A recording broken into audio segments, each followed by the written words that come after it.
अस्सलाम वालेकुम दोस्तों, कैसे हैं आप सब लोग? खैरियत से हैं? डॉक्टर असगर चिश्ती हाजिर है आज एक न्यू टेक्निक के साथ। आज हम डिस्कस करने वाले हैं home remedies to treat pink eye virus. मुझे बहुत सारे लोगों ने कहा कि जी पिंक आई वायरस हमें हो गया है, तो आप हमें कोई ऐसा टोटका बताएं, घरेलू टोटका, जिससे जो है वो हम इसका इलाज कर सकें।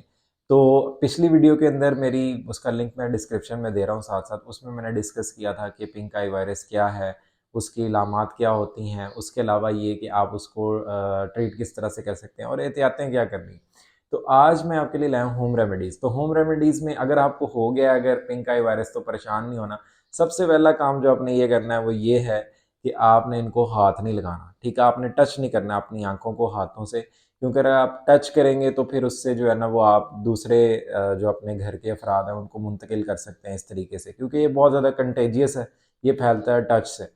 उसके अलावा वायरल इन्फेक्शन होता है, तो वायरल इन्फेक्शन चूँकि इसके अंदर कोई एंटीबायोटिक्स वगैरह इस्तेमाल नहीं कर सकते हम, ठीक है?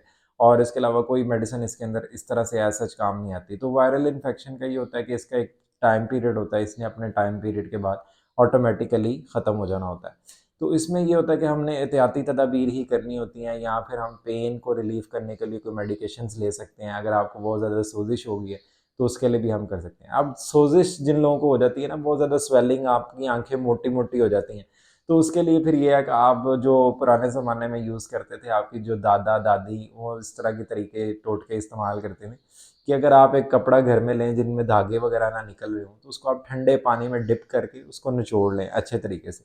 फिर उसके बाद अपनी आँखों पे रख लें और उसको जो है ना वो उससे ये होगा, जैसे आप इसकी एग्जांपल इसी तरीके से, जैसे आपका टखना सूज जाए तो उस पे आप आइस की आइसिंग करते हैं, उसी तरीके से ये स्वेलिंग को कम करने में बड़ा हेल्पफुल है। उसके बाद आर्टिफिशियल टीयर्स मिलते हैं मार्केट के अंदर ना, टीयर ड्रॉप्स हैं बेसिकली, कि आपके जितने ज़्यादा आंसू निकलेंगे ना उतने ज़्यादा आपकी आइज़ की क्लेंजिंग होगी। तो आप आर्टिफिशियल टीयर ड्रॉप्स जो हैं मार्केट के अंदर जो अवेलेबल हैं, उसके अंदर टीयर नेचुरल है, टीयर ड्रॉप्स हैं, ठीक है? बहुत सारे अवेलेबल हैं, तो आप टीयर्स प्लस के नाम से भी आता है, उसको आप यूज़ कर सकते हैं। उसके अलावा ये कि अगर आपकी आँखें जो है बहुत ज़्यादा उनके अंदर जो है वो सुबह उठे हैं तो वो खुल नहीं रही, उनके दरमियान वो एक मादा सा आ गया, चिपक रही हैं, तो उसके लिए फिर आप जो है ना वो गर्म पानी की जो पट्टी है उसको निचोड़ के अच्छे तरीके से वो रखें, ताकि वो आपकी आइज़ ओपन करने में हेल्प कर सकती है। उसके अलावा पानी ज़्यादा पिएँ, स्टे हाइड्रेटेड, ठीक है? उसके अलावा रेस्ट करें, सबसे ज़्यादा आपने देखें ट्रीट जो इसका आसान हल है, जितनी जल्दी आप इससे रिकवर होना चाहते हैं तो आप अपनी आँखों को रेस्ट दें, ठीक है? उसके अलावा आप अपनी इम्यूनिटी को स्ट्रॉन्ग करें। आप ऐसे ज़िंक सप्लीमेंट्स ले सकते हैं, कोशिश करें धूप में बैठें थोड़ी देर, विटामिन डी की जो कमी है वो ना हो आपके अंदर, कैल्शियम सप्लीमेंट्स जो है वो भी ले सकते हैं। फ्रूट्स की फॉर्म में ले सकते हैं, वेजिटेबल्स की फॉर्म में ले सकते हैं।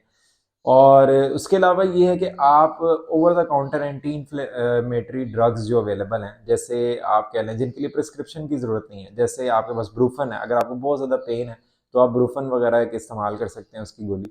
तो इंशाल्लाह इससे जो है वो फ़ायदा होगा आपको। उम्मीद है आपको इन सारी जो चीज़ें मैंने आपको बताई हैं उससे फ़ायदा होगा।